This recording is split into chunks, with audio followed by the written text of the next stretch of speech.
working, right? So across 5 procurement stages, between planning to tender and to award contract and implementation, there is a list of information to be disclosed and with a technical specification. So basically, OCPS, Open Contract and Data Standard, is a free of charge product. It's a global good. It's owned by Open Contract community and sort of propelled by OCP, Open Contracting Partnership. So OCPS, in terms of the product, is basically open data schema, documentation, and guidance around it. And so in Kosovo, good news is that your procurement agency is already implementing the contract and data standards with our assistance. So fingers crossed, in the next months, Kosovo is already going to enjoy a solid sort of data set of OCDS. Now, when it comes to byproducts of this, there's also infrastructure procurement standards. So I don't want to talk a lot about it, just to make sure that I communicate that there is a separate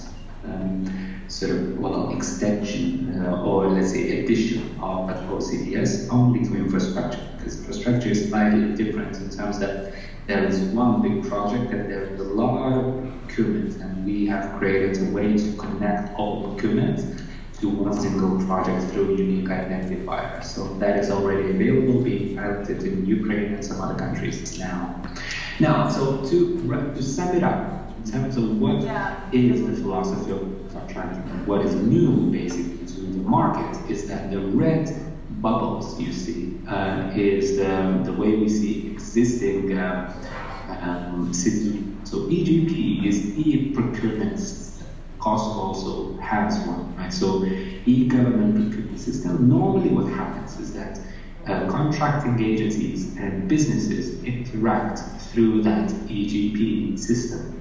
What we offer on top of it, and what we think should be a reality in the coming years in most of the countries, is that EGP system should be disclosing open data in open contract and data standard, so that we could be creating business intelligence and analytics tools, so that other agencies, public agencies, and also CSOs, businesses, media, and academia could analyze public procurement and generate feedback on the bottom, which goes right back to the system, right, informing parties and improving service of EGP. This is a basic schema of what open contracting philosophy brings to the table of, let's say, conventional e-procurement systems, right? So, and that is already happening in many countries. Just to follow up, as you mentioned, the schema of the whole OCDS. Can you tell us about more about the impact? Is here sorry? And I've seen those. Okay, that's good. Sorry, already. Like that. See that one of the most immediate impacts is competition and supply and diversification growth. We have seen that already in multiple markets. We see better policies as a result of evidence and analytics, better feedback mechanisms. And we see that businesses can empower small medium enterprises actually give very good feedback about openness. And I'll tell you more exactly in the next slides. We see that there is a likelihood of corruption being reduced, general interest in growth and engagement by virtue of more data being out there, and also better sort of quality of complaints is also happening. So the new research, you might not be able to see this, I guess, on your projector, but the new research from Yale, MIT, and Chicago University looked at TED data, the European Union data, and what they found is that if procurements have open data published about them, they are 12% more competitive, 8% cheaper, and there is a likelihood that authorities will grant contracts to new vendors, right? And this is really, really important when you all of a sudden, only by publishing information online in formats that make sense,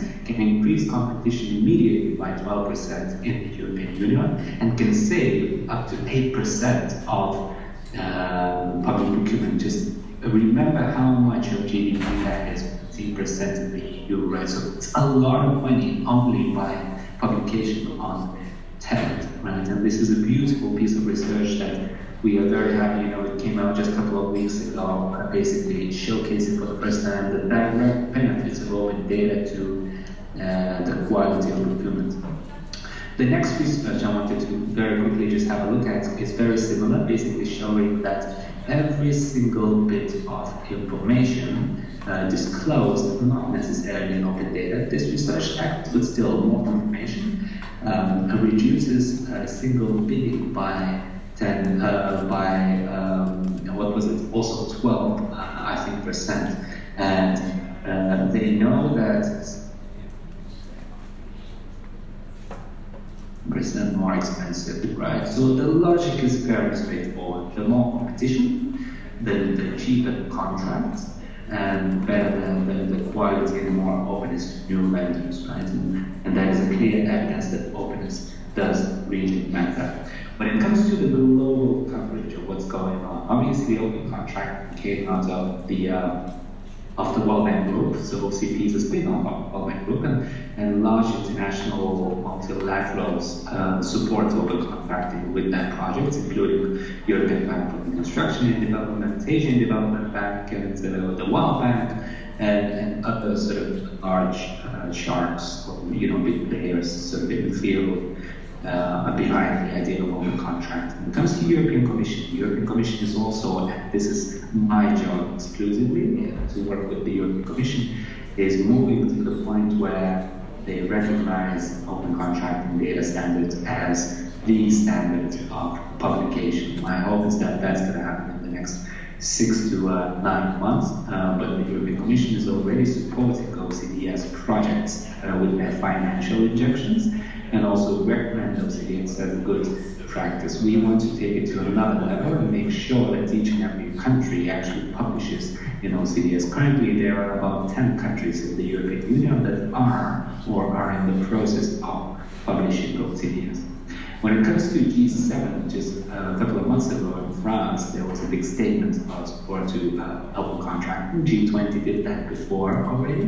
OECD supports open contracting. There are more than 30 countries currently publishing OCDS, and about 40 countries committed to open contracting. And there's a large ecosystem of digital social innovations around open contracting.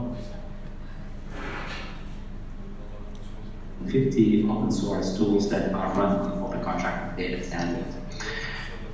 So that's the second slide for the European Commission, and I do have, maybe I will send those slides to you if you're interested, but basically I do have a series of examples of tools of how open contracting data standard can be used for dashboarding, for red flagging. I don't want to pay too much attention to to individual ones, but basically just to give you a sense that there are already many tools that run on open contracting data standard, and those are mostly all open source and available for you. One thing I have to emphasize is that most of the success stories that we have seen, online technologies, and this is not going to be a new thing for you for sure, and I'm sure you're speaking about it already, but have to be backed up with policy buy-in and policy integration. What that means is that when I work with countries, one of the first things I try to do is make sure that whatever they did will later be integrated into the business process of countries. So to give you an example, if a municipality develops a monitoring platform, let's say that public procurement, there has to be also implementing acts and sort of legislation on the municipal level, actually setting out the rules of engagement on that tool. And we see that when there is a policy sort of implementation legally, the uptake of open contracting tools rises significantly, because simply there is clarity for public officials of how to use these tools and when to use these tools and how to make insights and how to conclude in those insights and how to channel the insights to better policies, basically. So to conclude, when it comes to open contract, Kosovo is actually in a favorable situation because your government is already convinced that open contract with data standards is the solution for publication and is now actively sort of implementing those CDS. So when it comes to publishing open data, we as Open Contract Partnership can help obviously with the free of charge, all our services are free of charge once again, but just make sure that publication of open data of those CDS can also be for infrastructure data standard. The technical help desk, which is a full-time team of technical people working to support publication, data quality guidance and resources, plus documentation and all that around the data standard. When it comes to engaging stakeholders, we can help with our own presence. I have been personally to Kosovo already doing engagement events together with USAID local program in the government of Kosovo as well. So we do have physically also methodologies for workshops, examples of where things work. And also, as I said, there's a lot of available source tools. And when it comes to the third step, which to my judgment is the most important, what we do is we try to spend a lot of brain power on measuring what we do. And so we can offer you monitoring frameworks, which is basically like many of the indicators of how to measure your success when it comes to growth of competition, supply diversification, pricing, and all these different analyses that take a bit of brain power to understand how to calculate them and all that. There's a red flags guidance, there's confidentiality and secrecy guidance on how to deal with questions of secrecy, confidentiality, and sort of security. There's also health separate guidance, infrastructure separate guidance, EU and WTO, World Trade Organization General Procurement Agreement. So the last few I work on personally, and we do have separate decks of guidances available for anybody's use. So I hope that gives you a good sort of overview. Apologies for speaking, very fast and sort of scanning this through. But my hope is that some of it fits for you, and if you have questions, I'm very happy to answer them. Thank you, Carlos. We will be back with you with the questions that audience might have. But now we have to get back to Shandor, and Shandor can tell us more about what the K-Monitor and more specifically what is the report project. We talked yesterday shortly in the workshop that we had at the Open Data offices, but tell us about this tool that together with Panama and other organizations you have worked on. Yes. Yeah, it's on.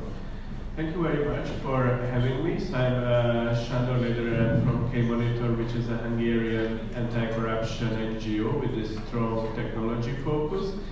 And we've been working on procurement for quite some time, and our motivation came exactly from an environment where you don't have a government or a local government that is actually engaged in making data open and making procurement open. So we started our own engagement, by building a tool that uses algorithms to detect risky public procurement. And we use the data of the European Commission, since data in Hungary was not of that quality that we could use for the tool. And the aim was maybe to help journalists and civil society to control procurement. But as you know, TED is a database that has only really high-level procurements, so big procurements, but only, let's say, 1/3 of the procurements in terms of quantity that are conducted, let's say, in Hungary.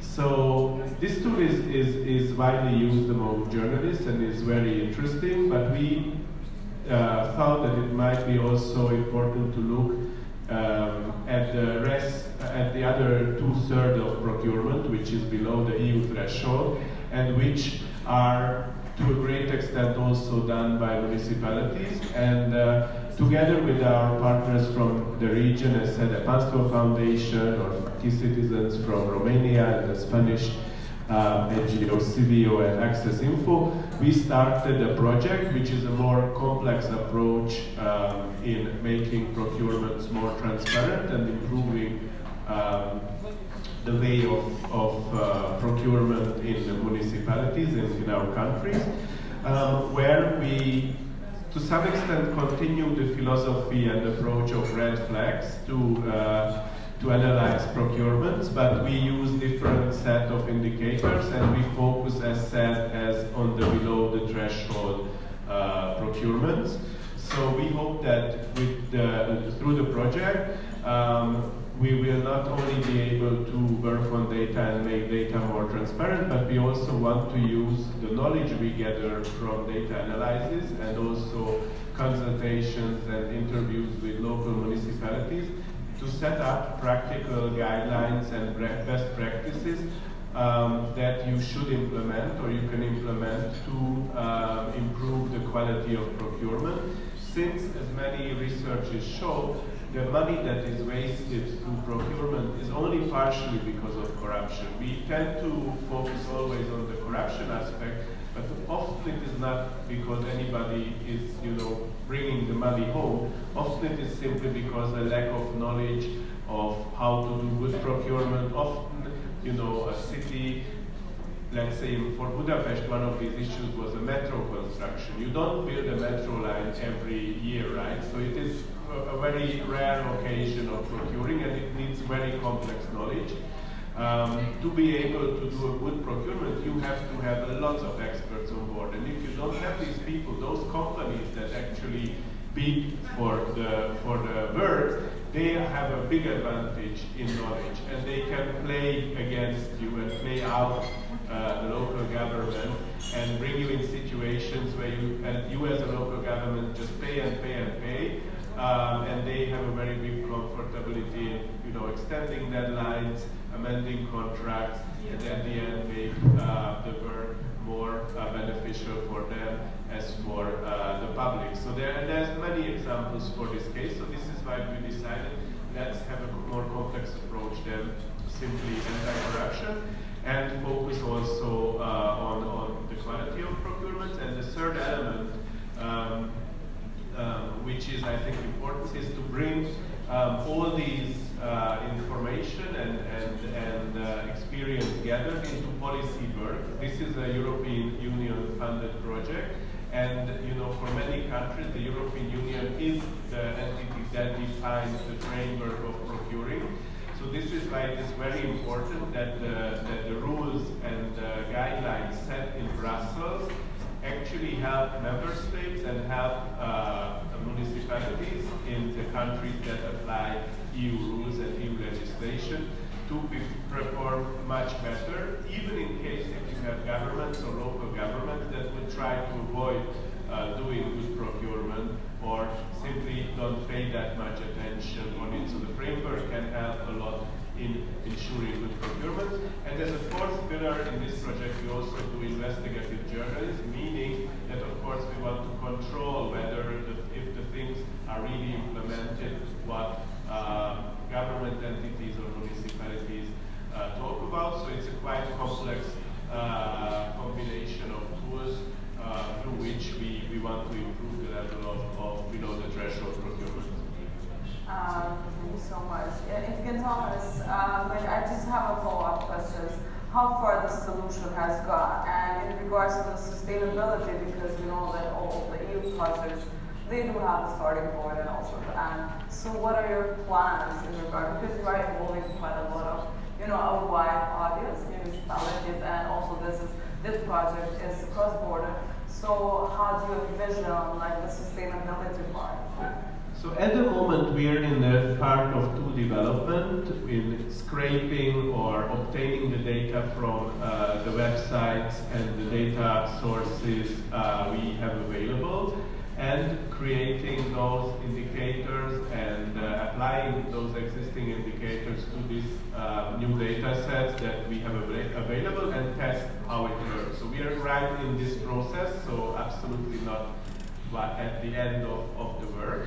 And answering your question on sustainability, what we found very important is that many of these projects, several examples end after the funding, because they're quite cost-intensive and work-intensive to maintain, also data structure, change, and so on. But these organizations all have this type of data work and procurement work in their portfolio. So let's say the Red Flags tool that K-Monitor developed in cooperation with Transparency International Hungary and did it in 2016 is still working because we have the commitment. It's such an essential part of our work that we simply find a way to sustain it because it was not just for the project but an essential part of operation. And it is the same with our partners. The Bansko Foundation maintains several databases on public information, company registers. That is maintained because it's such an essential part for the organization's whole operation. But the question is valid. So let's say if someone wants to implement such tools, this is a crucial question to think about how these things will stay alive after the exact funding period. Thank you so much. Mr. Nuti, if you can just tell us the positive attributes of an open contract. You briefly described how the open contracting helped the municipality of Pristina to stand out and to be amongst the best capitals in the Europe. And if you can tell us concretely what positive attributes the open contracting has done to the municipality of Pristina.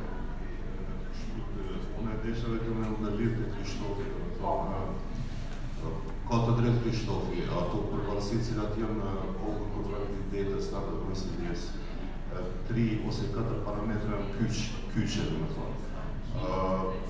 Një është hapja të dhënave, dy është transparenca më e madhe, llogaridhënia dhe lufta kundër korrupsionit që është patjetër. Por që se mundemi ne tash këtë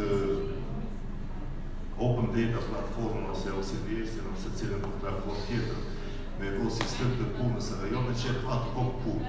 Kjo është njëra prej sfidave të cilat në Kosovë do të po shoh edhe në shtetet se ka rrodhë me lexu për edhe prej deklarimit të Prishtopit. Po shoh që është sfidë më thonë është. Komo Prishtinës ky tashmë është procesi i punës. Është definuar si procesi i punës. Nuk ka këto nuk do të parashtrohet pyetja a ka gatishmëri politike.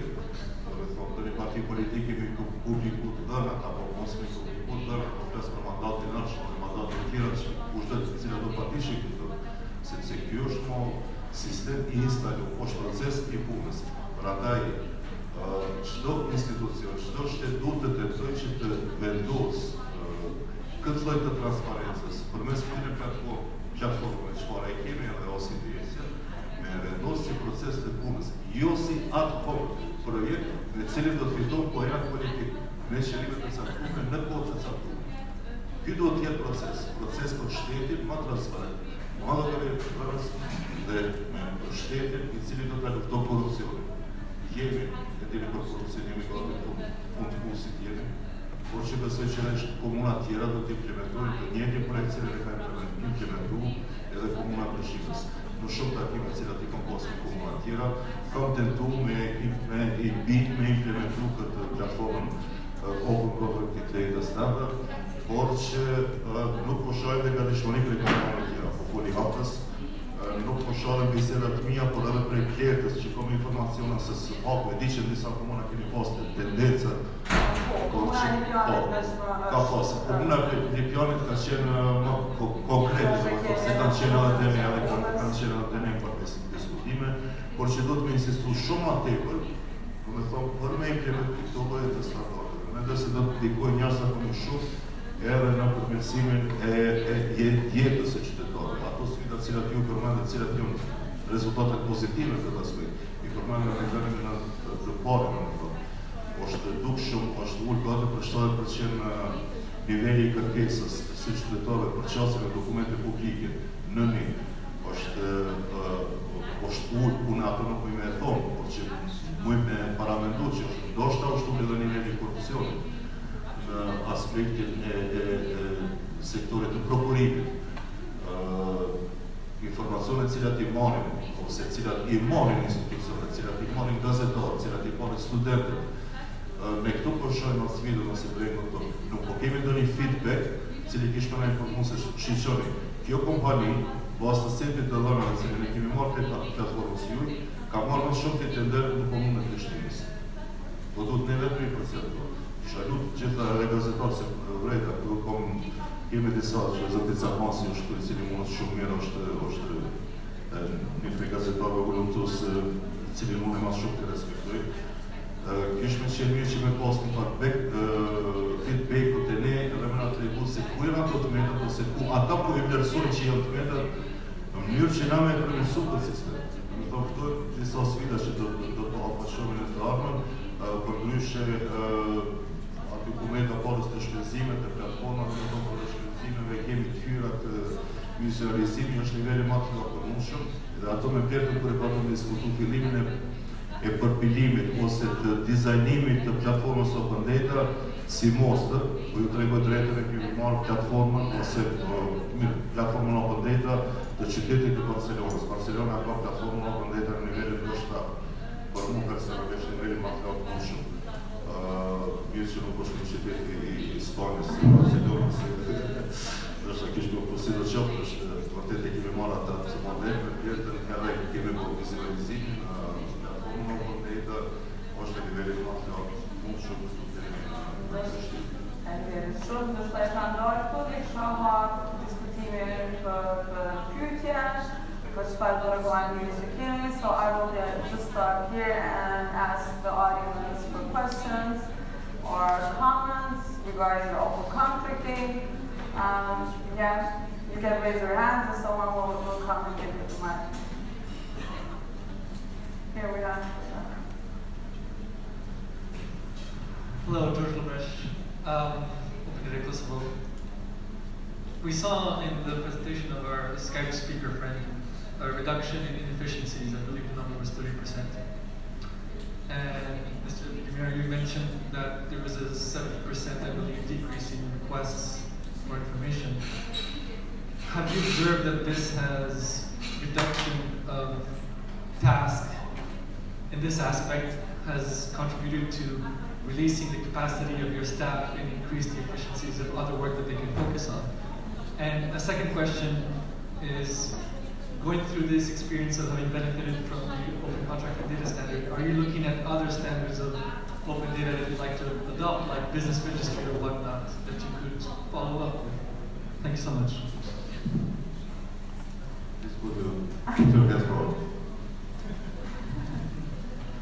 Po, ka pasë të ekip drejt prezidenti, do më thonë një kemi vetëm këtë platformën open data për cilën publik, ose cila platformë ka ndiku në ulljen e kërkesave për qasën e dokumentit publik, na kemi edhe shumë platforma tjera cilat i përdorim, këtu që kemi edhe prej falësh prej cilës institut që vëtë dizajnu platformën së bashku në OSC, platformën digitale për participim publik, platformën cila dukshëm ka ndiku do me thonë në ulljen, do me thonë nuk është vetëm platforma OECD-s, ajo cila ka ndiku në ulljen e përqindjes në qasje në dokumente publike, por ka dhe platforma tjera të cilat ne kemi dizajnu edhe janë në shpesimi si OECD që të gjitha platforma tashme janë pjesë e procesit të punës, jo platforma ato, kjo është shumë e rëndësishme për në tani.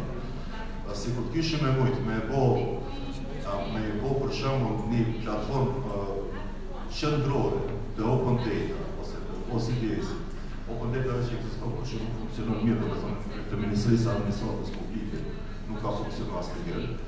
Atëherë mendoj që kishim me pas ato që parafolsi, do të thonë deklarojnë në prezantimin e tij, një farë platforme gjenerale për regulator, kishim me mund të marrë që por po, është ka bliku dukshëm edhe kjo platformë në ulljen e përqindjes që asë së në dokumente publike patjetër. Thank you, Sean. Thank you so much. Yeah, okay.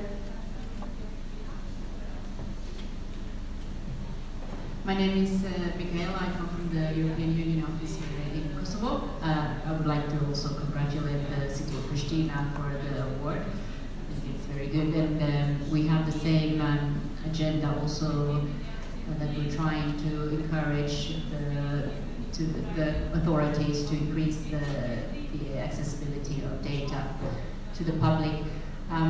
With regard to public procurement, I was wondering, because we know that at the moment the public PPRC, Public Procurement Regulatory Commission, is drafting a new law on public procurement for Kosovo. And is there maybe a need to also put in something in primary legislation with regard to open data, or would it be better in terms of making it more sustainable, or is it better to leave it for secondary legislation, or just, I don't know how it is in other countries, but some maybe feedback with this.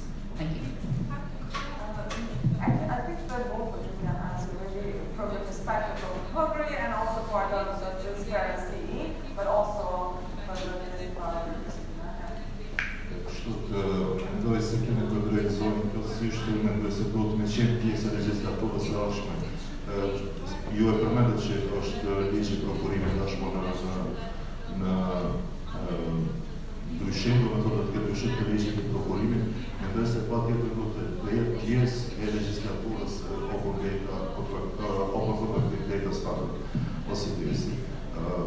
Këtë diskutime patëm edhe djerë me Democracy Plus, me D Plus, edhe besoj që ne si komuna duhet të ljohu, por që kërkojmë rëndimën nga ona ju që të ljohojmë kuptimin që të iniciojmë dhe të spjegojmë shumë më mirë se çka do të thotë open data, cili është roli i open data. Nuk besoj që, nuk besoj, por besoj që shumicën e komunave, shumicën e njerëzve, shumica e njerëzve që nuk merren me çështje konkrete, praktike të dhënave, të setit të dhënave, nuk e kuptojnë rëndësinë e open data, cili kishme qenë roli i open data këtë aspekt.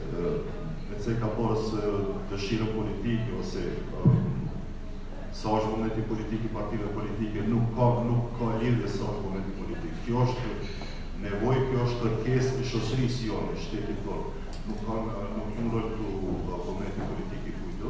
Pra dhe unë jam plotësisht i bindur që i kishte me qenë që të lobojnë për ndryshimin e ligjit të prokurimit, në kodët të së cilës do të implementonin disa prej neneve të cilat do të obligonin shtetin, njëtë ku edhe nivelin lokal, që të implementojnë patjetër të standard posibilis. Posaçërisht të pjesën e prokurimit.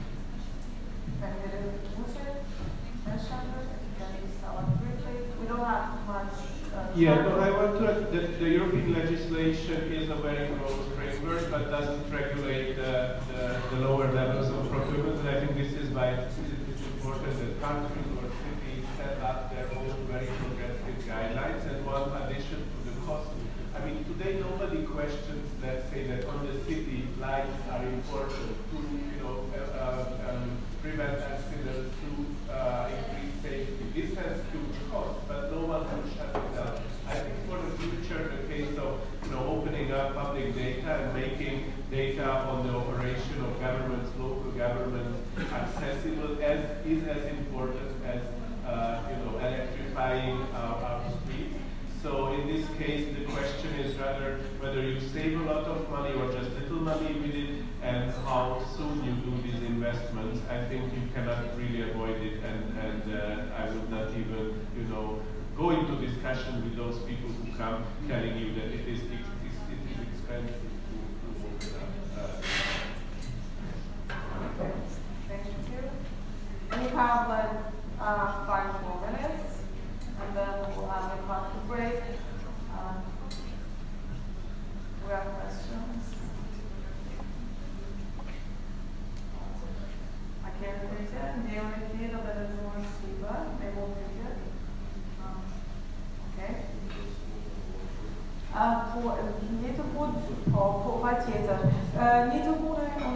would like to ask one question for you, Mr. Nushi. The last questions from my side.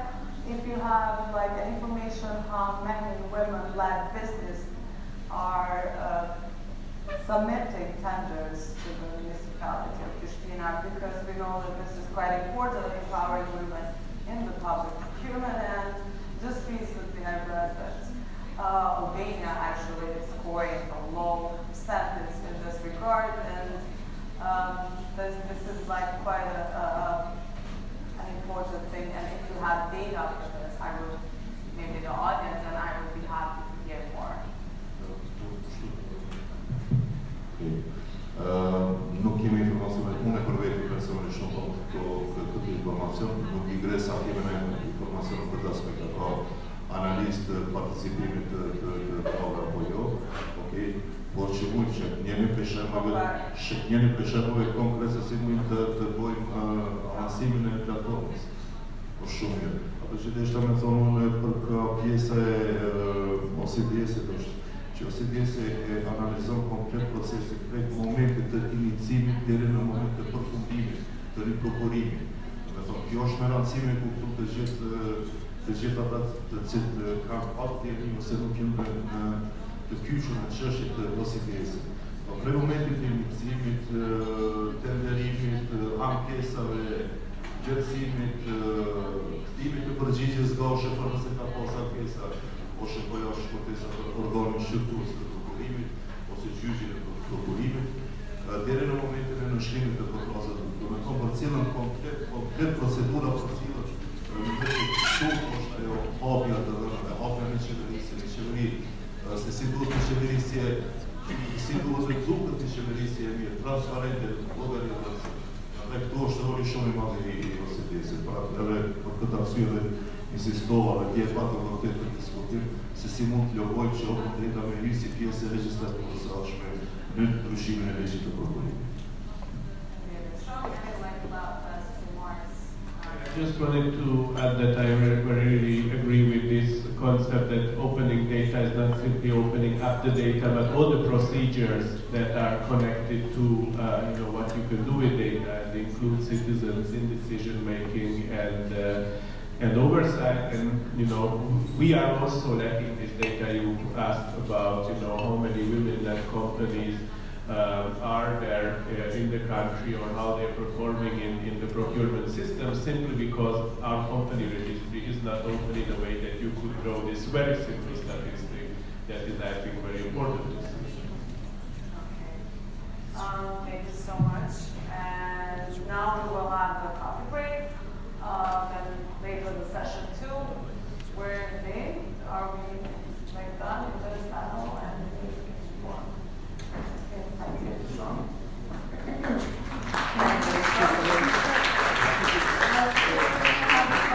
Over there, and we will be back in half an hour. Another important announcement, maybe that we not to tell about the tote bags. So we can about tote bags. So just like a short second of the idea what we're talking about the tote bags. Okay. Thank you, everyone. We wanted to announce this new idea we're just launching. As most of you may know, it is very difficult to be self-sustainable as a non-governmental organization in Kosovo. That's why we're trying with ways of generating funds, sustainable funds for our organization. We have developed this new idea of designing these tote bags, which the money gained by the purchasers of the tote bag, which hopefully it's going to be all of you, the money will be used for this edition of the tote bag. The money will be used to rebuild schools, obviously help rebuild schools because we can't do it all on our own with that kind of amount of money. But this money will go for charity to help rebuild schools that have been damaged by the earthquake in Albania. Then this idea will be developed further, and we want to start this new hacker school in ODK and start training women. So the money for those trainings will be provided by you. So by purchasing the tote bag, you're purchasing education for young women to help them code. Thank you very much.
first for our presentation?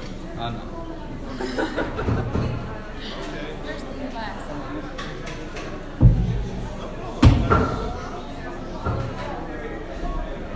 Second? Yeah.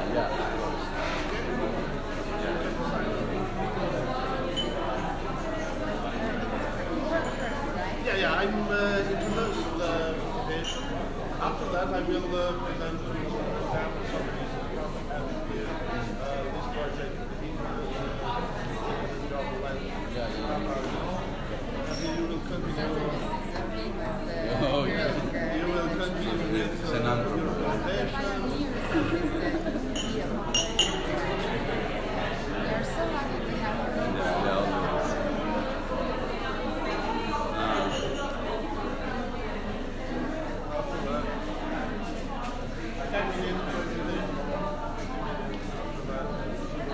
But we don't have control of our presentations. Who's going to change the sound? Because there is a computer there as well. Hopefully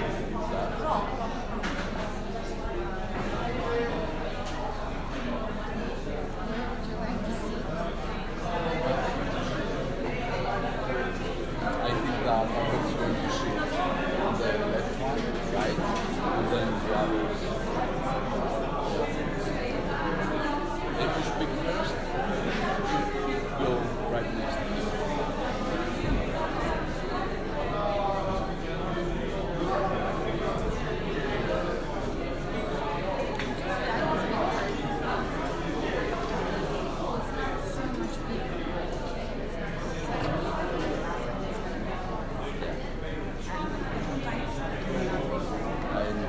My voice is shaking, my hands are shaking.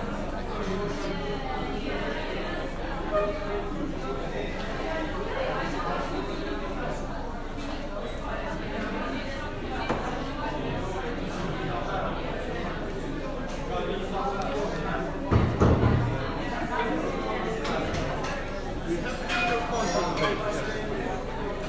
Can we? Yeah. Journalists, these are our tools.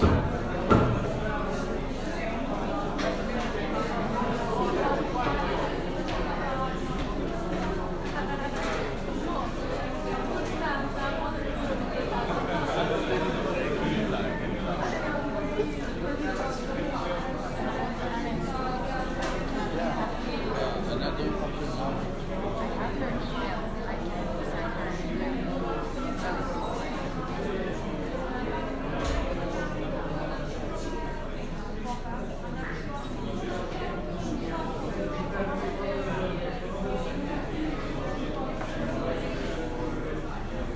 En nu är kanske kommit år.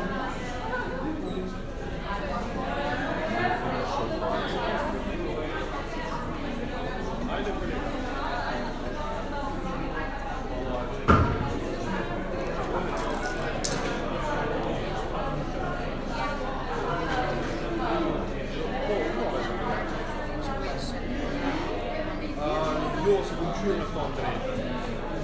Eu sou um tio na André, eu sou um tio. Hã? Tá doido?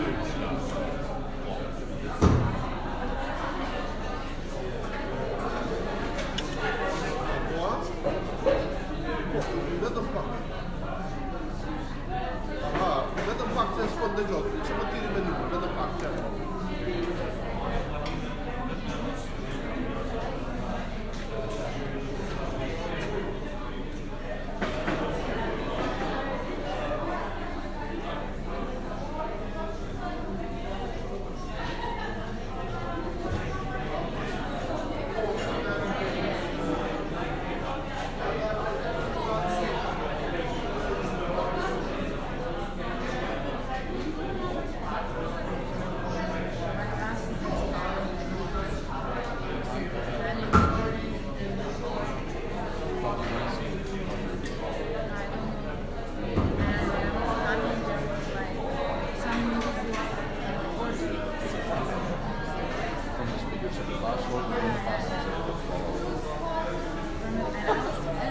looks forward to this. And it's like I was sitting in the first row because I reserved. And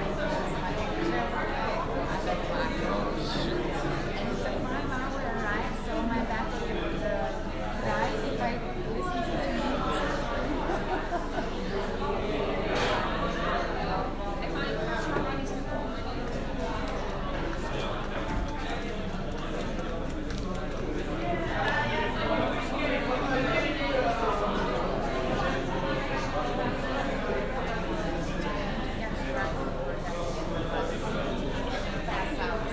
I'm having a dinner, that's why. Yeah, yeah.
I know.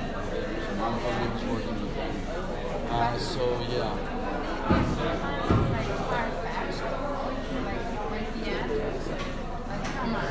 I know. Like because my colleague, what he's doing is that he's looking on Google Images on the poles like from this, and according to the whole they can say, hey, if you keep in this direction, we are like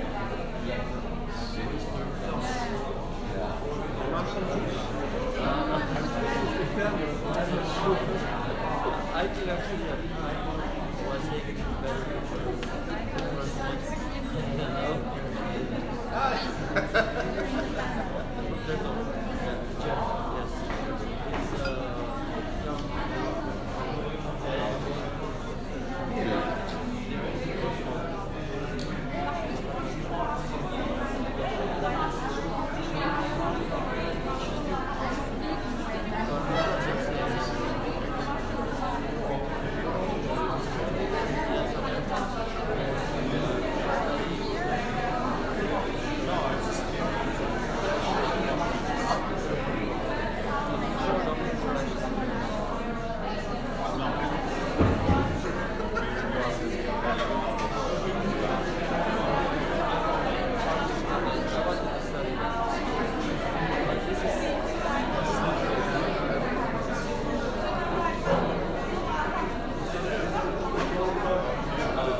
Yes, she's going first.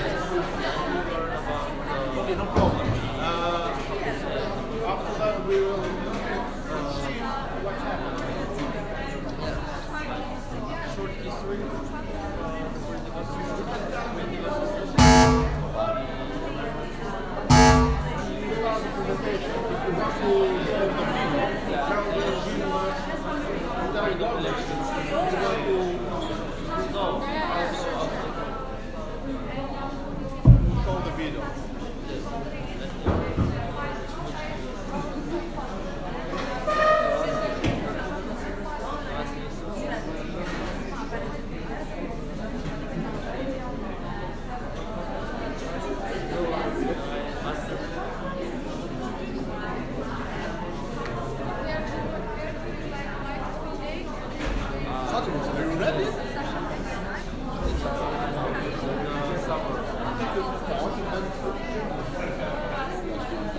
But what about the presentation? I changed the presentation. He will change. He will listen and will change. But you can communicate with him directly. Yeah, we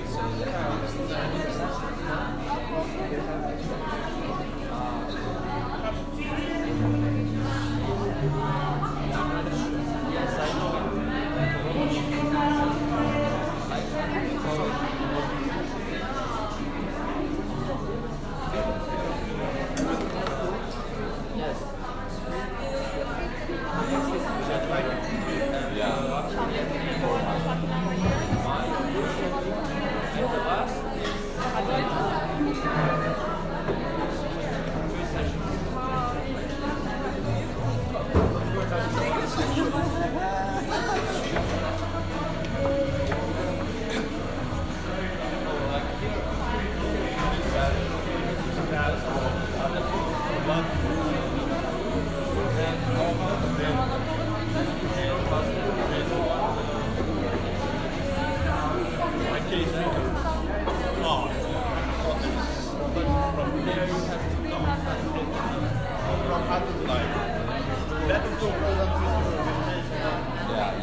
like, and it was you that was the intention before leaving.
was about to publish my article, I just learned that they are planning to do the same. I was totally convinced.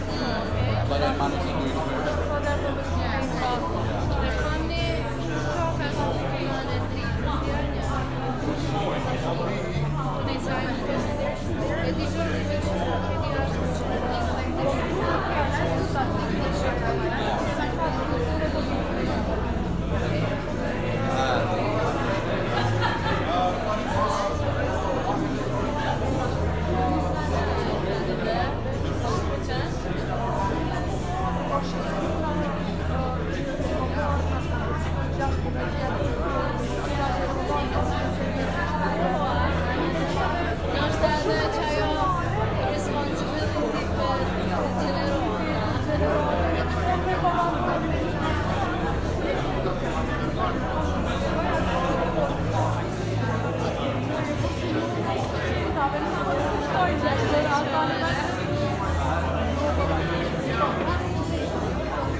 introducing the panel as well, where we will have Natalia, Sotiris, and Anna.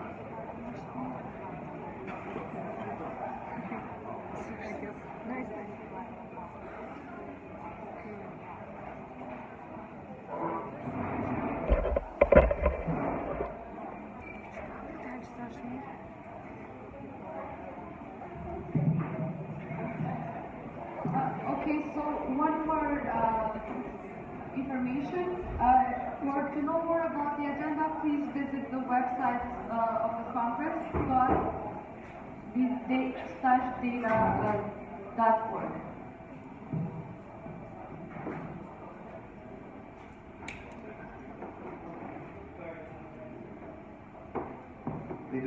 Okay.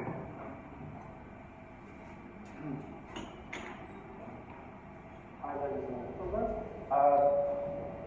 We are in the second session. We will talk about the data journalism.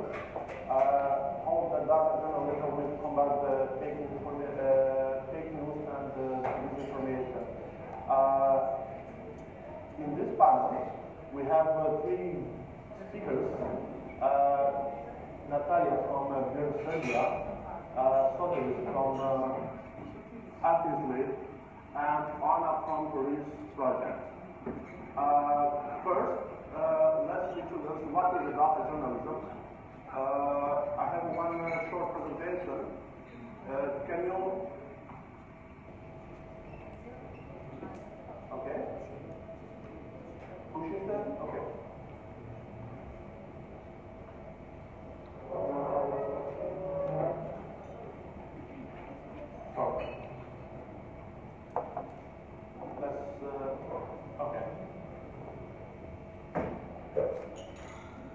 Maybe some of you heard about what is the data journalism. I will introduce shortly. Okay, data journalism is just simply journalism, but it's not just a way of describing journalism in the modern world. Data journalism is the new possibilities that open when you combine the traditional nodes for news, also ability to tell a completing story with the sheer scale and the range of the digital information. Data journalism also is data journalism can help to telling the story with infographics. Second slide, please. Why is the data journalism important? For example, we have one meeting from or press conference from the Ministry of Health, and the press officers will tell us the campaign, for example, the government campaign will reduce child mortality as we successful. Usually, the journalists take the notes, and after that, we'll ask the other organization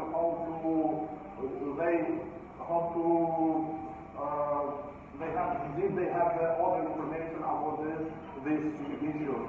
Also, if the journalist access the data about the child mortality rate, he will tell the story. But how to think like data? This is what is the data journalism and why data journalism is important. We have some examples from the world how the journalists help to put data into the data journalism. We have the Panama Papers in 2017. It's one of the biggest data set. We have put some information, and they help to produce the news more than 380 journalists from all around the world. We have the Panama Papers also with very big data with big documents from 107 international media. They help to make stories from Panama Papers. We have the Swiss leaks, we have the Luxembourg leaks, we have also with Astro with Cablegate or WikiLeaks. that many organizations, for example, El Der Spiegel, Le Monde, The Guardian, The New York Times, and WikiLeaks help to publish those information to get public, to be public, like story or like visualization. The last thing is how to combat this disinformation. For example, this information is a old story filled by the new technology.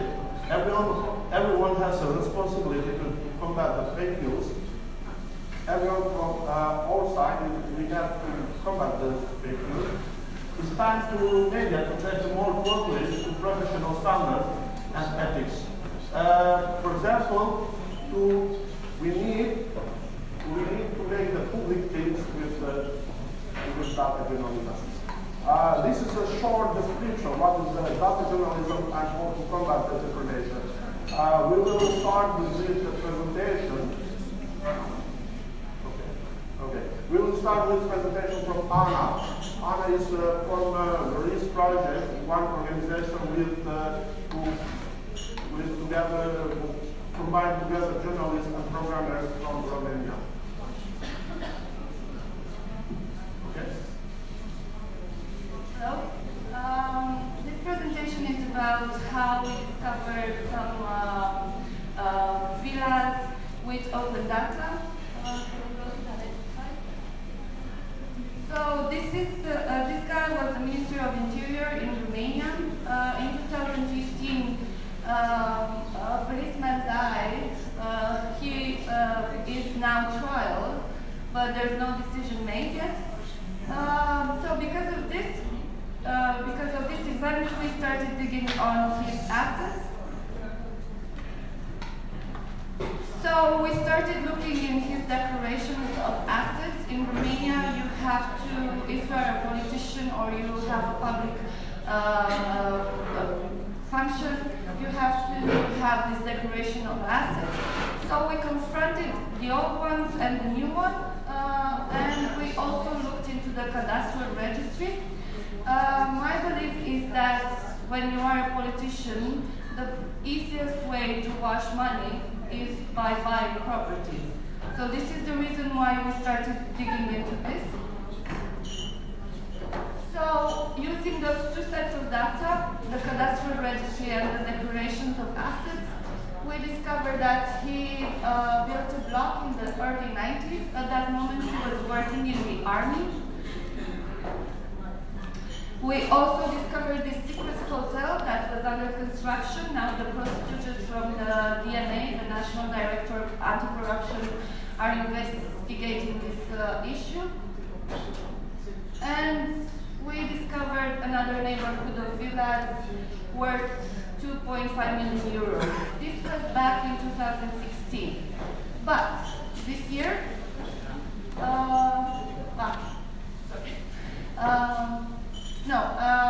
I can insist on this a little bit. Also using open data like Google Maps and Google Earth, we discovered that when building the neighborhood of villas, he kind of buried a river. So this was only from imagery from Google Earth. Next.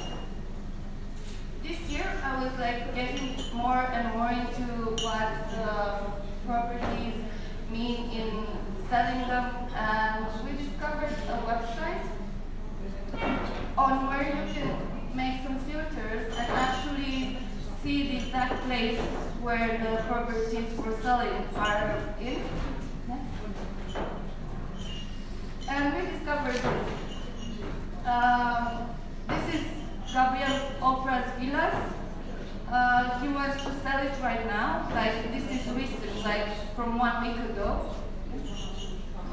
And we started looking into the pictures that were posted online, available for everybody. And we discovered a portrait of him. That's one of them. And here, I think the quality is bad, but here with the blue, it's a poster from the last election that he participated to. So we had all the reasons to believe that this villa is his. but we did even more. So the picture from the left, it's a picture that was published by other media. So we confronted it with what we found online on the real estate website. So we discovered some other clues relating the property. Next. The pictures from above is from a TV show. So we identified also images from the TV show into the pictures posted in the real estate announcement. And here you have his son. Here you have his son that took a picture of himself and posted it on Instagram. So the picture from the left, up left, is a picture that you can find with Google Earth. And this one also with Google from the right. So we had a lot of reasons to be sure that the property was his. Next, please. We decided to publish the story because after the policeman died, our target kind of went out of political life. But 2 weeks ago, he decided to come back to politics and he entered the Social Democratic Party. So there was the big reason that we published the story. But after this, something else happened. One of our readers wrote us. The person who wrote us is working in public auctions with art. So she discovered some other things that we didn't know because we are not experts in art. And she indicated us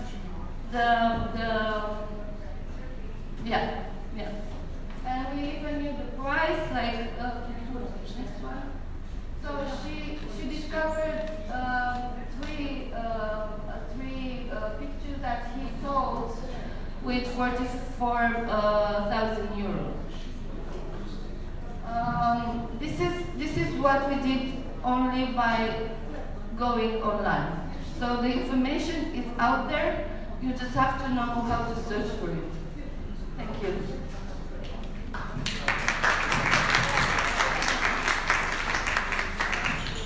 The next story will be from the company. Hi everyone. Thank you very much, Open Data Kosovo, for having us here today. It's a great place. I'm really happy to be here because I come from Greece, so it's an area in the Balkans as well, and we tend to talk a lot about each other, but we don't spend time actually talking and listening to each other. So thanks for that. Today I'm going to talk about working with data and the impact it has on people's lives, or activism through database. Next slide, please. Let's start with the definition. What is an activist?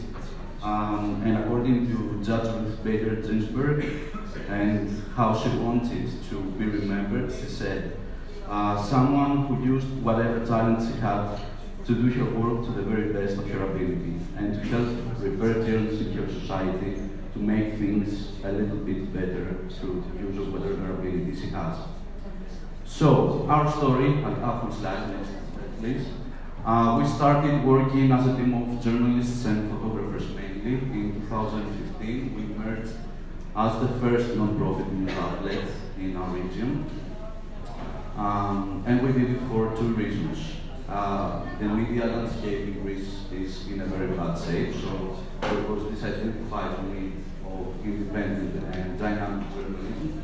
And also, especially because we started working in 2015 where there was a big interest for what was going on in our country, we need to tell the story our own way because we were the ones who stayed there after foreign journalists left after the elections, after the referendum, after the capital controls. So, next slide please. Okay. Can data save lives? No, of course not.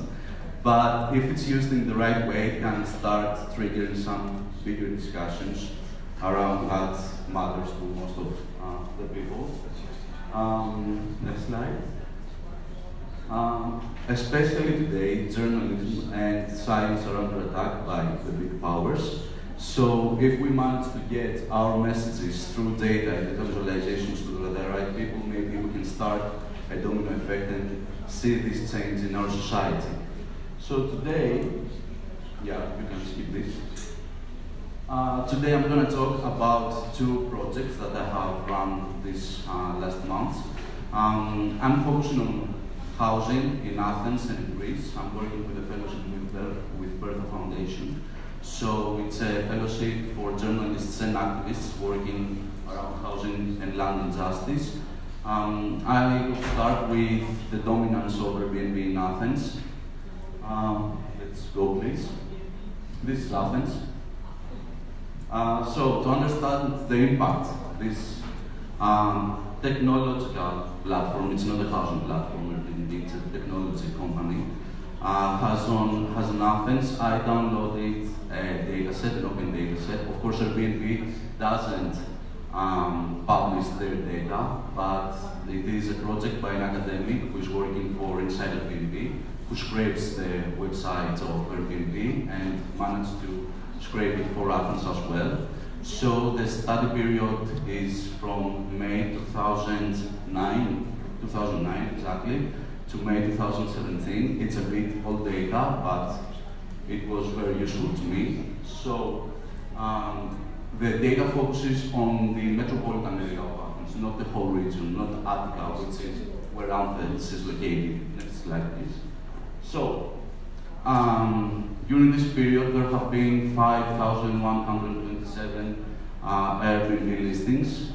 But what is really interesting, as you can see in the graph, the different colors represent the different types of apartments. So with red color, we have whole apartments, whole flats. With yellowish color, we have private rooms in different houses, and you cannot see it because it's just 1% of the properties. With gray color is shared rooms. So you can see how it's developed since 2009 to 2017. Today, 2 years after, the amount is 2 times up. We are talking about 10,000 different Airbnbs in Athens.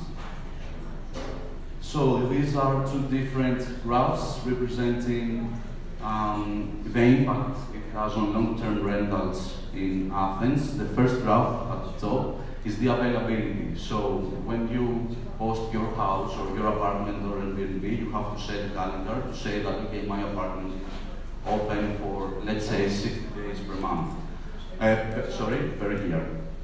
So you can see that only 8% of houses are available just for 60 days per year, which means that they are not available for long-term tenants. And at the bottom, I'm not sure if you can see it, but it's how many people own just one apartment, one listing on Airbnb, and how many have 2 or more listings on Airbnb. And people, I think it's 43% of people own more than one property, which is really typical, as we can see in the next slides. In Greece, homeownership in Greece is really high.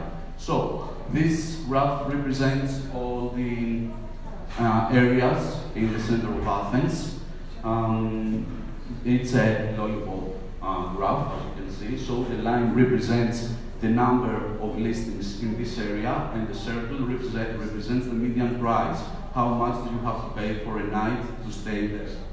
I'm not going into the areas because it's in Greek, so it doesn't matter, but you can see the whole picture. Next slide, please. Okay, here is the distribution in the top 5 most active areas in Athens.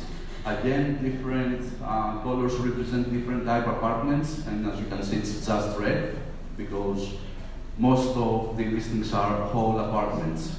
Again, very difficult for long-term tenants to find a place to rent nowadays in Athens. Let's move on.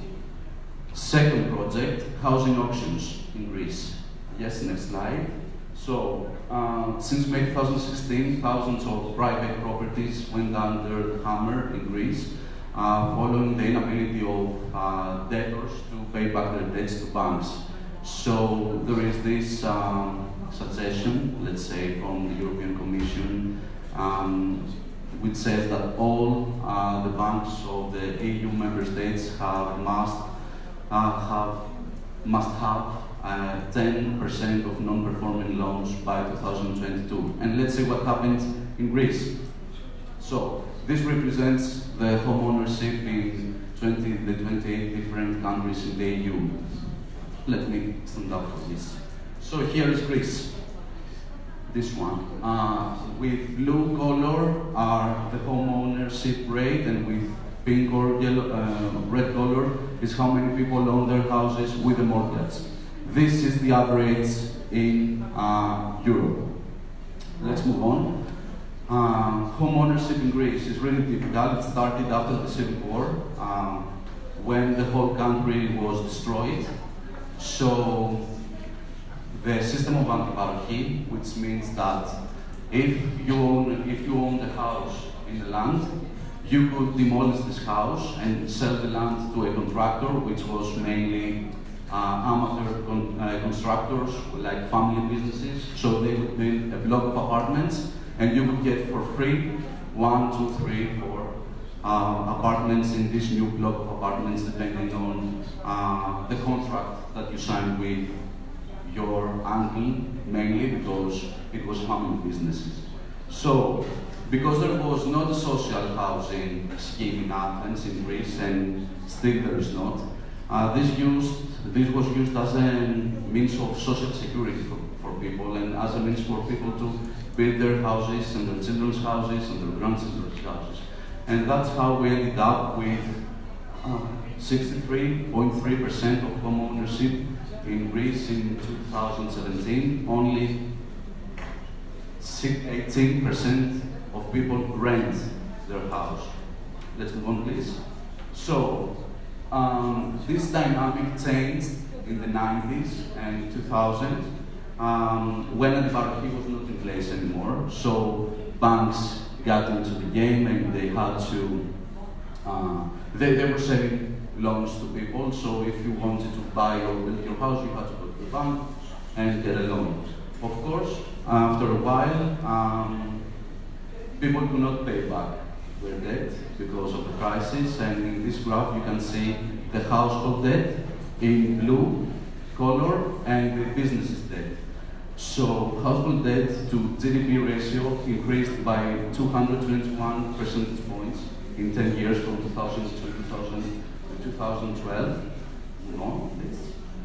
And of course, this was a very bad scenario for the banks, but mainly for the people, which were really indebted, and in order to maintain their daily lives, they had to borrow money from friends and family. Let's move on, please.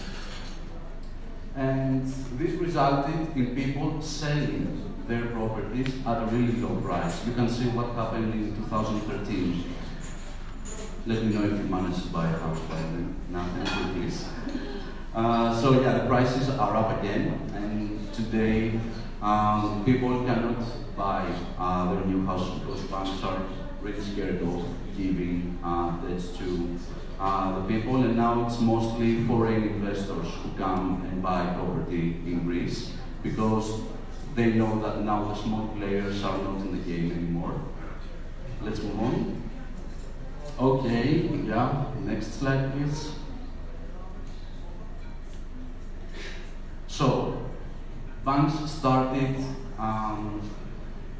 kicking people out of their houses because, again, from the request from the European Commission, which was saying that 10% of non-performing loans by 2020, banks and the government started working together in order to start auctioning houses in Greece. So I wanted to learn what was going on in this procedure, and of course no data was available online.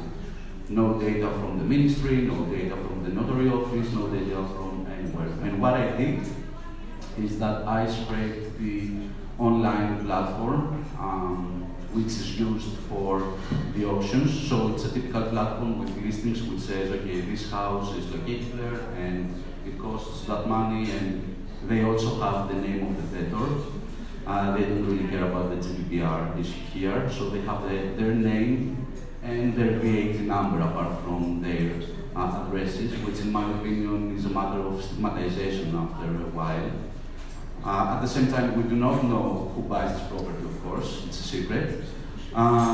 So, what I did was that I managed to find 45,918 different properties available in this platform. So I downloaded, I scraped this website and I downloaded information for all these properties, and along with these lots, I managed to get all the court decisions which started the auction, which is 2022, 119 items of documentation, court decisions, supplementing our findings. So, next slide please.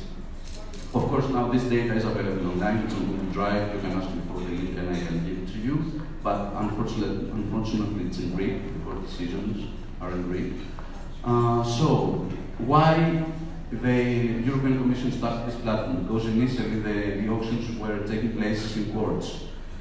So, the online platform was first put into use as an alternative for it to eventually replace the highly problematic and contested conduct of physical auctions. It has allowed for the resuming of liquidations of collateral after a long moratorium followed by de facto blockage of physical auctions by activists through Greece. I want to say that the activist movement in Greece is really active when it comes to protecting the houses of workers, mainly because apart from houses in this auction data set, we have factories, we have land, we have plots, we have cars, we have different types of property in general. Let's move on, please. This is a quote from an activist, how they managed to gather all themselves together. I'm not going to read it right now. Let's move on to the next slide. And this is what happens after the introduction of the online platform. With PIN, you can see all the auctions that were taking place in the courts. We are talking about 9,000 auctions since 2017, and when the platform was introduced in June 2018, we can see a high score of 2,940 auctions just in June 2018, after this request from the European Commission to reduce the number of non-performing loans in the banks across Europe. Yes, please, let's move on. So, what we found, next slide, this is just an introduction.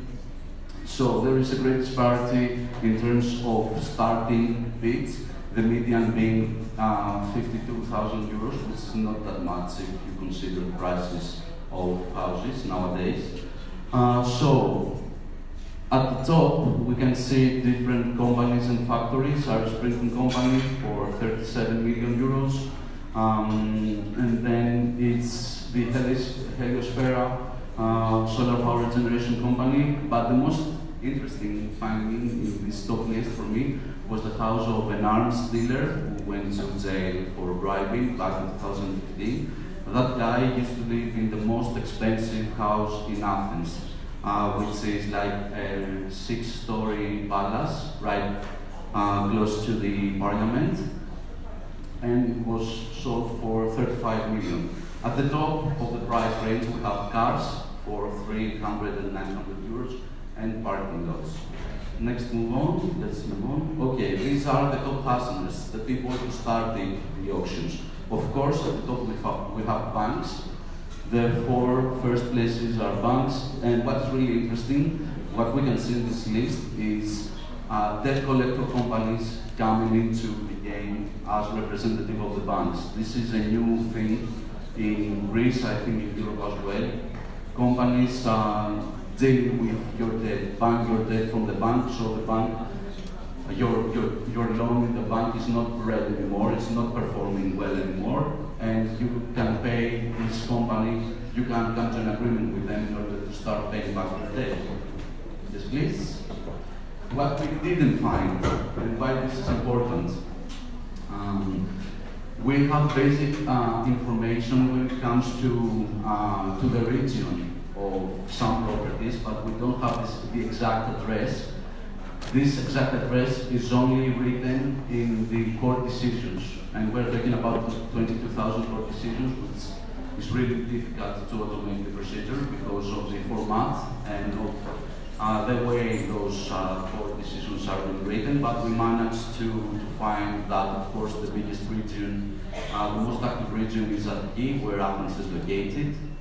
Different colors represent the state of the ocean. Let me stand up for this. So this color represents all the conducted, all the completed auctions. The yellow, this one, represents all the posted, which means auctions that are going to happen in the next month. This color represents all the cancelled. The cancelled means that the debtor and the fastener, the bank, came into an agreement and that they will start paying their debt, so the bank will not kick them out of the house. And the small blue represents the suspended, which means that this auction is not going to happen for sure. And this is the result of the activist actions mainly in Greece. Let's move on. So we don't really know who buys these properties, but at the next slide we can see a quotation from the European Union, from the report from Greece, which says that most of the properties are being bought by the banks themselves, which is a good strategy for them to keep the prices at a specific level, and when they see a new spike in the prices of properties, they will resell it. And this way they will control again the property and the access to housing in Greece. I think that's it. Yeah, thank you.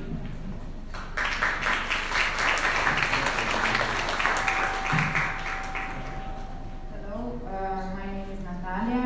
I come from Belgrade, Serbia. I work with the Beer office there. In our work we use a lot of data journalism, but today I'm going to present one of the stories that combines most of the techniques we use, and it's in a way something the most complex we produced so far. So I'm just going to talk a few sentences about it, and after that we're going to play one video which is like a summary of that story.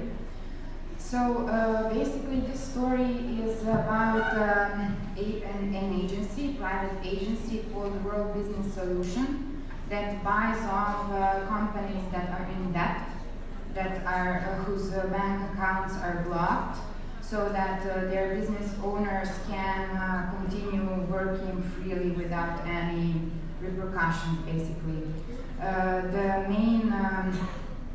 The main debt, when you see the structure of the debt, the main thing is they owe it to the state, so it means that they are not paying taxes.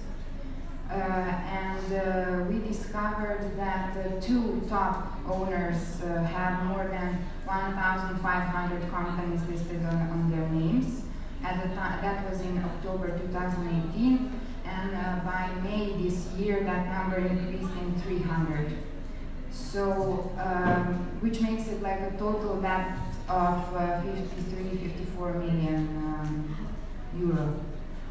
So this whole thing that we discovered was like a combination of investigative and data work. And it's interesting because we were able, with the data analysis, we were able to find one location in Belgrade where 40 companies were registered only at this spot. And this is like a residential area in one, like residential neighborhood where nobody would have business offices regularly. So this is a video where our investigative reporters went on the spot and what they found there.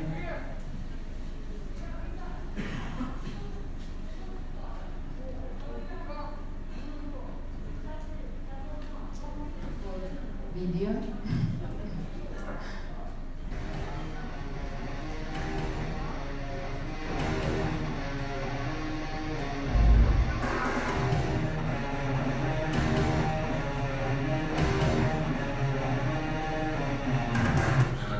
preleženo.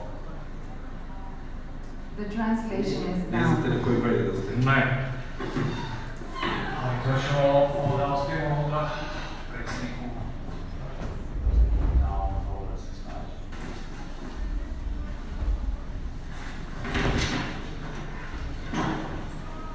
Dobro, samo jedno pitanje.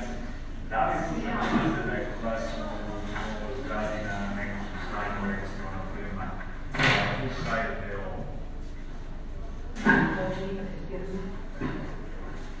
Nismo potpisali. Šta je vam pitao?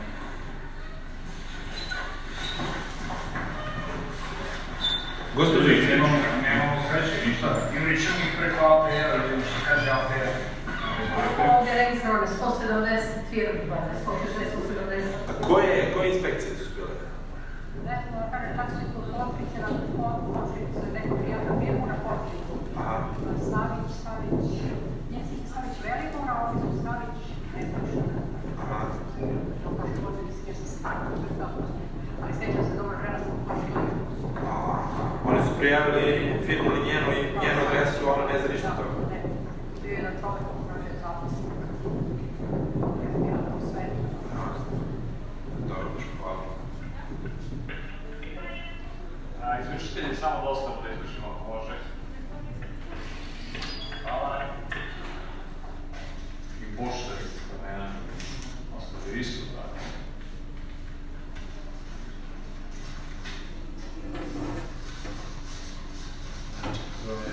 Kad se to smatra uručenim? Ovo se smatra uručenim kad ode na oglasnu tabu suda i prođe određeni vremenski period.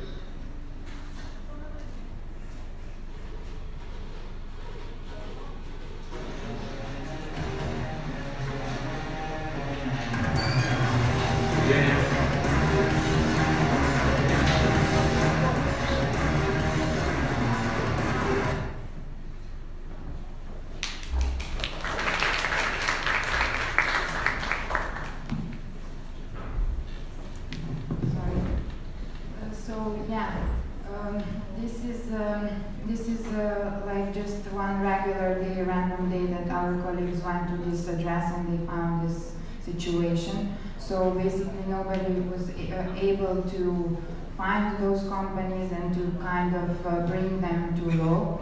There are 10 people who are involved in this kind of scheme, and this address kind of helped us understand that they're working together because all of the 10 guys that are in this scheme, they all have companies registered to that address.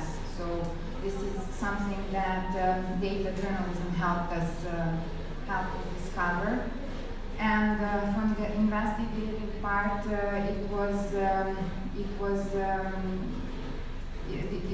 this whole thing was available because in Serbia, LLC companies are considered entities of their own, and their tax ID number is not connected to a person; it's connected to the company itself. So so it's basically not obliged by the law to pay that and to pay off its stakeholders once it's bankrupt.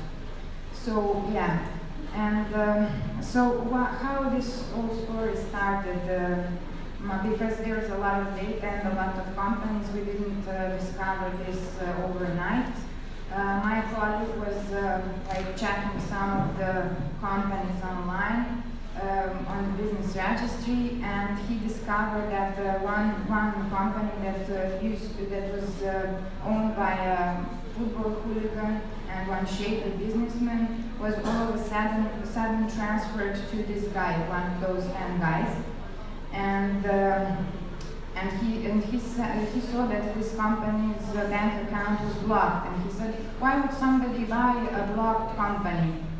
And then he started searching this guy and saw that he has more than, 20-30 companies registered on his name. And he said, is this a business? What is going on with that? And then he discovered another guy who has also like more than 100 companies registered in his name, and he said, okay, this must be some connections with this. We have some kind of story that can work with. So we filed a FOIA request to the business registry office and asked for owners with the most companies, top 10 owners with the most companies. So that was our first step. They gave us the list of the owners, which we searched through business registry database, and basically traced the beginning of this phenomena to 2014.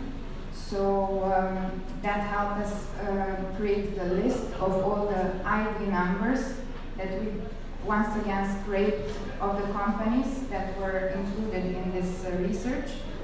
And after that, we created a list of those ID numbers that we scraped through the tax administration lists and through national bank accounts registry. So in that way, we were able to have one step further with information and to discover that the amount of debt and the amount of tax,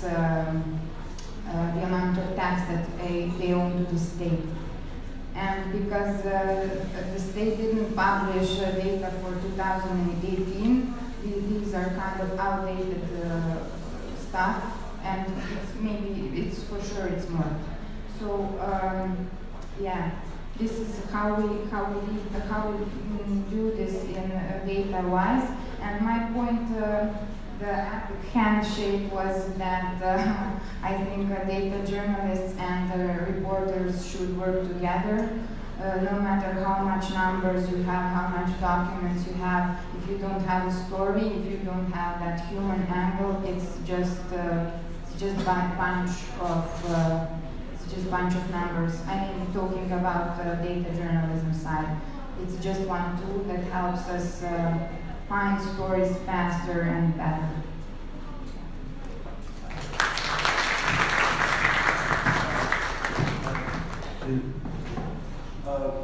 Let's begin from Anna.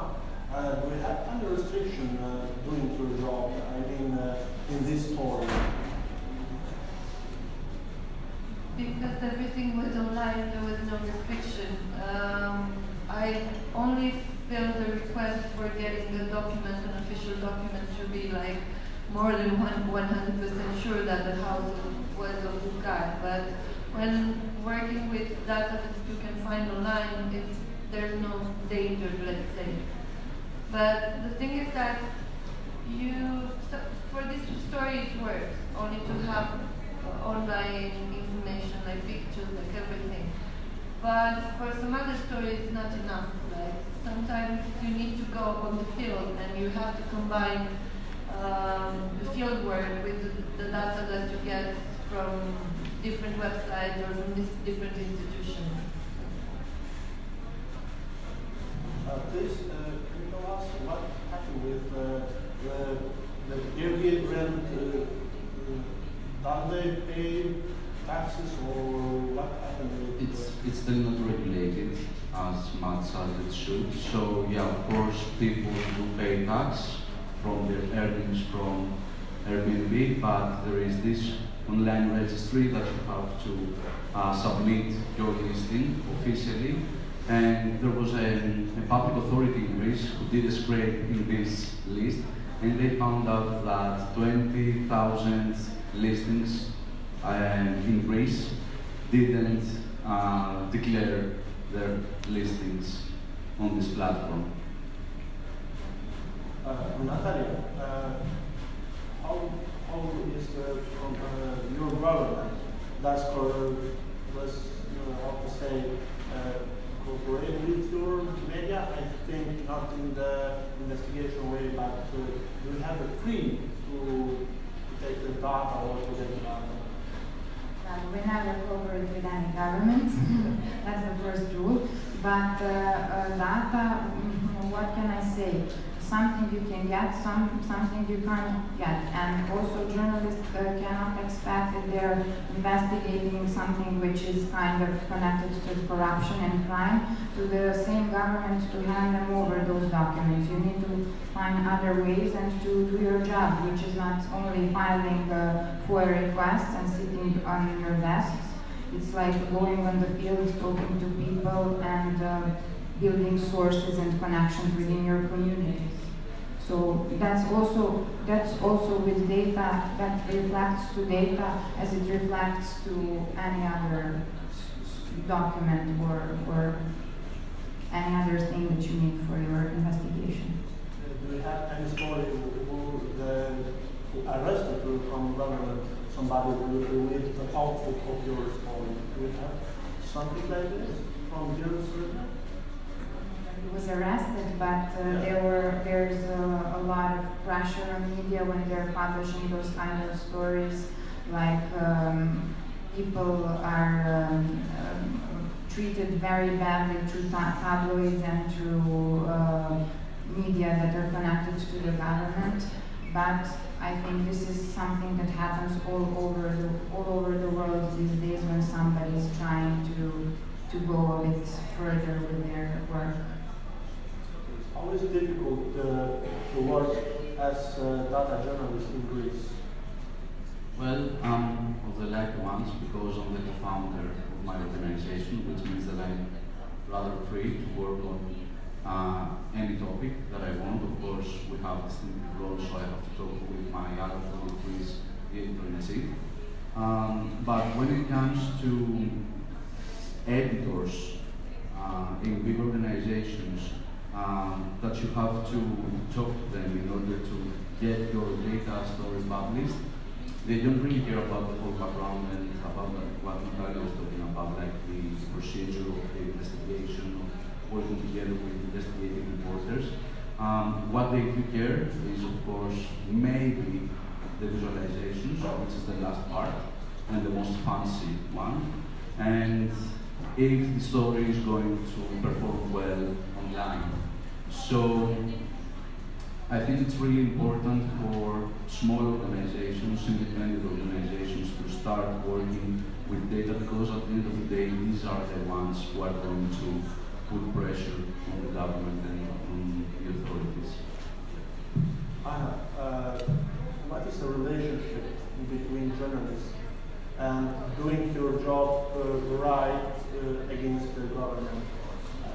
How to say, is very difficult, or you have bribe problem to get from the government to corrupt you, for example, journalists like this? It didn't happen to me at least. But working with government, it's always, let's say, like a game, because I don't trust any government. It recently happened to me that in 2016 we had a technocratic government, and we were really pushing them, like trying to get data regarding European funds money, like to see exactly on what the money was spent and who won from it. And at that time, in 2016, they published what we wanted, the contractors from these funds. But this year, I found out that they have hidden important data related to some of the projects, because the projects were implemented by people around them, like members of the government. So what I say is that I never trust the government and never trust the official 100%. And sometimes even the data you get from authorities might be wrong. So this is why we need to double check it, triple check it. Do you have enough data? Yeah, it's out there. It's out there. You just have to know how to work with it, and there are a lot of online trainings for that. There are a lot of books, so there are a lot of specialists. We do work with other activists, with let's say ethical hackers and programmers, and so the thing is that a journalist, when starts a story, is never alone. He's never alone on doing the story. We need help from other people. So this, do you have any future project with with this. Of course. To defend the so now I'm working on rent prices in Athens, how much they went up or down. Of course, they went up, but we need to prove that and in which areas. And we need to make the correlation between rents and basic income of the household. So that's one thing that I'm working right now. And the other thing is, we were talking about this yesterday. It's a new development, redevelopment of the older port in Athens, in Elliniko, which was then used in the Olympics of 2004 as sports facilities. And after that, during the big influx of asylum seekers in 2015, it was used as a makeshift camp to accommodate them briefly. And today, the plan of the government and one of the biggest construction companies of Greece, with many other smaller companies around Europe and the world, offshore, they want to rebuild this huge area, and they want to tackle the housing issue in Athens. And guess how they are going to do that? They are going to build luxurious apartments and casinos and, I don't know, malls and clubs in order to help people find house there, of course. We have the question from the audience. Okay. We are open.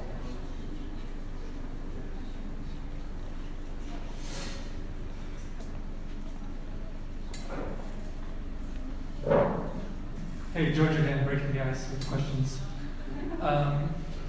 So in all this work in terms of monitoring infrastructure and property, how involved are you, or at least what is the urgency or need for historical sites and heritage sites that are threatened by developers? Is it an issue or not? Historical sites and heritage sites that are threatened by development, urban development, is that an issue or not? Yeah, it is an issue, especially in Greece, where all the islands and ruins are lying underneath the ground. So this is not something new. If you want to build your house, if you want to dig into the ground in order to build the foundations of the new development, and if you find ruins from the ancient years, you have to call either a public company, or the public company actually, or a private one, and then archaeologists will come, will check the ruins, and they will tell you if you will be able to build on this specific land or not. So there are many instances of people wanting to build their houses and that they have to wait for at least 3 to 5 years in order for the whole procedure to be completed. And of course, we do not know what is lying underneath because you cannot map it. And when it comes to data, you have to find it first and then map it. So, is there an issue that people are not reporting this because they want to build? Of course, and what would you suggest? And this is a question for everyone involved. What do you suggest would be the best way to using transparency and openness to try to enforce this type of protection? It's really difficult when you find ruins in your lands to call the private company, not the public one, because you can bribe the private company easily compared to the public one. Because of course, when it comes to the public company, the procedure, like the bureaucracy, takes more time. But when it comes to the private company, in which you might know some people who are working there, it's easier for you to just keep the whole procedure and just build your house on top of the ruins. What was the second part? What would you suggest to fight this in terms of transparency tools that are available or should be available? Yeah, it's really difficult to know what is underneath the land beforehand. So I would say like a better relationship between the citizens and the institutions, because people do not trust the institutions. So I think when it comes especially to houses where the municipality can get involved in the whole procedure, it would be better to talk to the municipality first. So they should create a mechanism inside the municipality and then go to the government or to a higher institution to tackle decision. The municipalities should start mapping what is underground.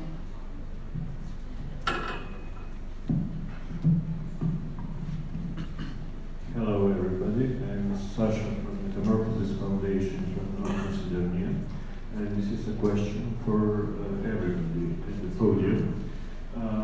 Data journalism can be really thrilling, but what control, what checks do you have to ensure that the data tell you its story, not the story that you've imagined, and abuse the data to prove for whatever reasons and motives? Thank you.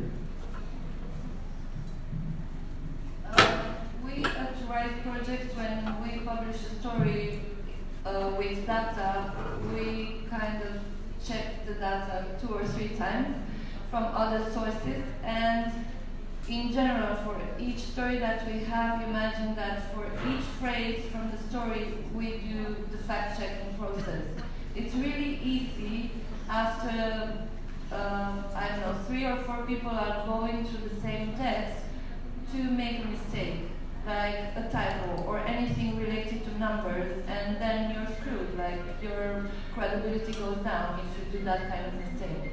So what I suggest is to really do fact-checking. It's the best way to protect yourself as a journalist, and to protect yourself as a journalist against trials, because as soon as they find a mistake, they are going to take you to trial.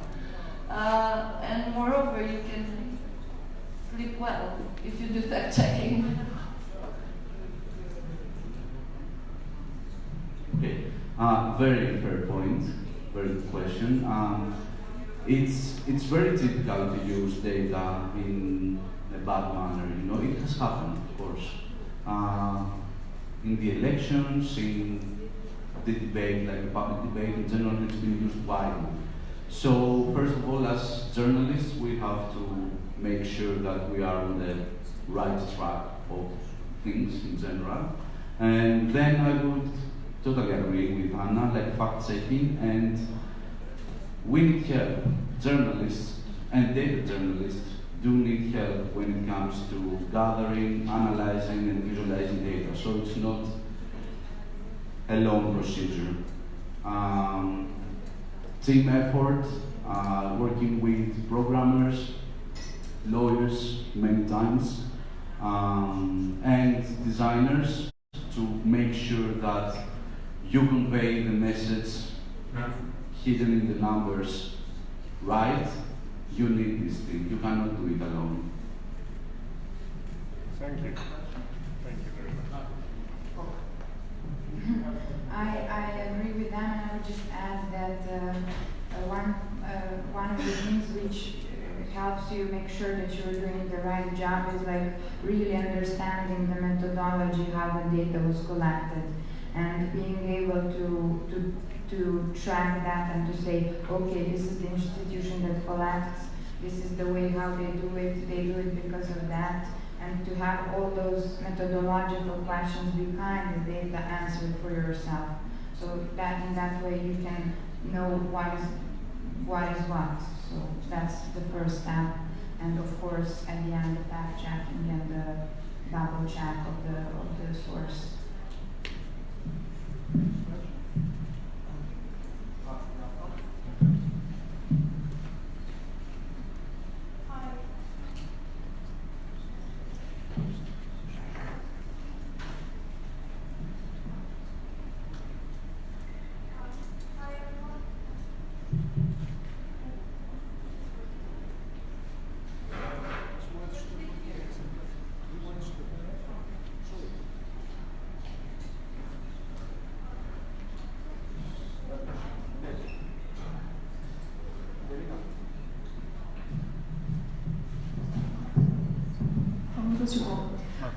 Hi everyone, my name is Miranda, and it looks like I'm the only one who comes from a state institution at this session. I work for Municipality of Pristina, and I work in the media office as a PR officer, and my daily job is to communicate with journalists every day on different issues. it saddens me to hear that the media and journalists and investigative journalists are always in some sort of a competition with the governments and state institutions, and not joining in fighting the bad habits and help service all the bad affairs that we all know that happens, especially in the societies that are in transition like we are in Kosovo. The very big problem that I personally have is that in Kosovo we don't have enough journalists that have profiles. So we have a shift of journalists changing through the media houses. Not to mention that the media is highly politicized. It cannot stay away from politics, and they always are under big pressure from the government and from business owners. So I think that we, even without open the data, oftentimes because the journalists are not enough experienced or educated, are not able to properly use the data. And not to mention then the incentive they have to beforehand be prejudged to everything. So everything that we have in, say, anything that we do should not be presented in a bad light. So I think that, and the other problem that we have is the high rise of tabloids that we have. So for me, it's difficult to choose. I don't have the privilege, or I have the right to choose with which media houses I would be communicating in every day, because I get overnight I get questions from different tabloids with names that we don't have. You have the right to go and investigate the state institutions, but we cannot go and investigate who behind the tabloid stands. So I think that not everything is black and white, and I think that we should be rather joining forces to fight the bad governance and help that the society is more open and is healthy, first of all. Thank you.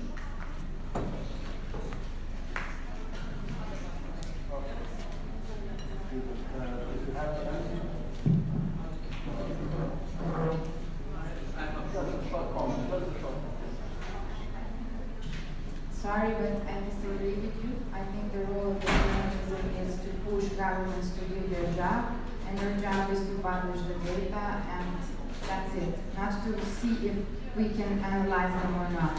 Just you need to trust us.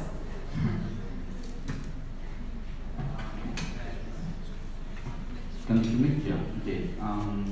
I would say that there is this issue of journalists not being able to work with data, but I'm partly disagree with that point, because journalists have been going through companies' accounts and big financial data since forever.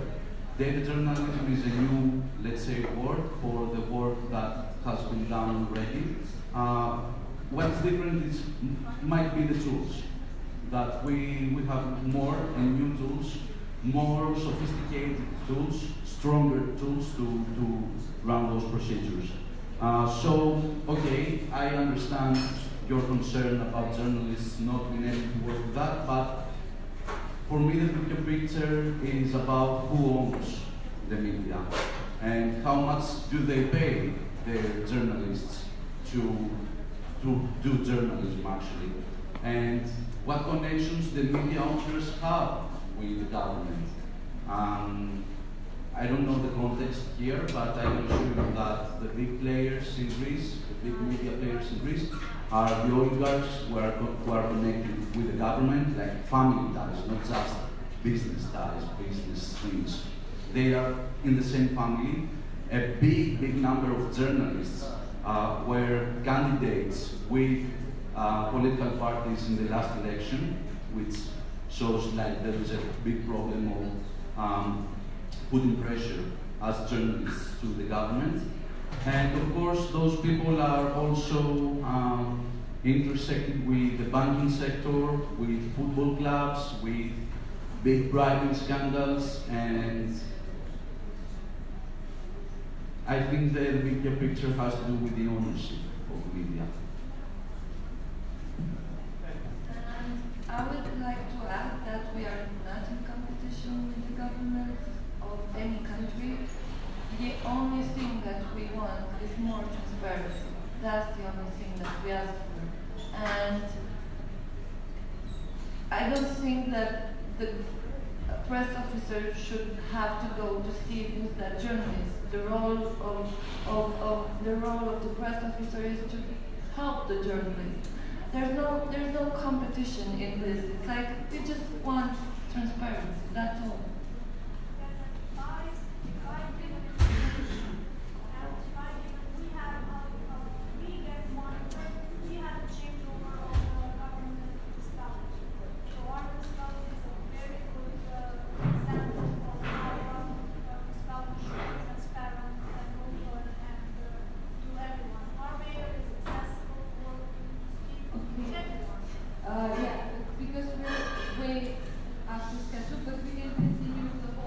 Because it's a huge topic.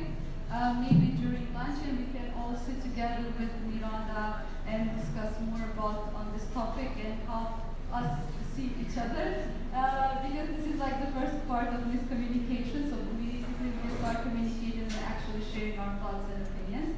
So the lunch will be served over there, so we're going to use the spaces here in the back and the main part to have